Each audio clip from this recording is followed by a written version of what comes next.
So you remember we had a sunken lounge room. Here it is, with a bit of stuff in it. Not quite finished yet. We have a bit of sort of futzing around to do. We want to move the couch so that it's facing that door. We want to move the chair so that it's around there, get another chair to come in. But at the moment, it's okay. It's kind of just sitting still right now because we've only just finished painting the big wall. I don't know if you remember that or not, but there was a big dark red wall once upon a time, which we've managed to kind of successfully cover up with light green paint. I like red, Karen doesn't like red, so we compromised. It was either going to be grey, which we thought was probably a bit too cold and a bit too monotone because of the dark tiles, or a light green, and it's come out okay.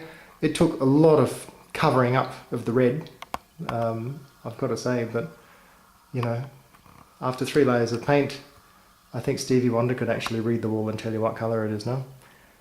So here we are in the sunken lounge room.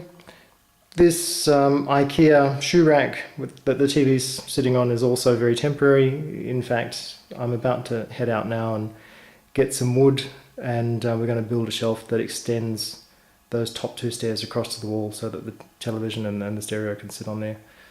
But yeah, so here's our sunken lounge room.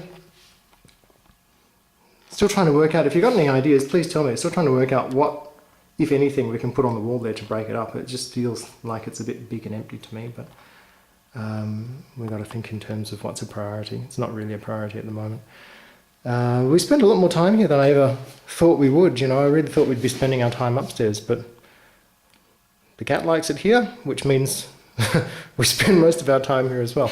Okay, before we go upstairs, I will direct you to the staircase, which probably would have been a dark wood the last time. We've hit it with a coat of light grey, and those steps took an awful lot of sanding and oiling with white oil. Unfortunately, they're very hard wooden steps, and they didn't sand as easily as I thought they'd be, I'd be able to sand them.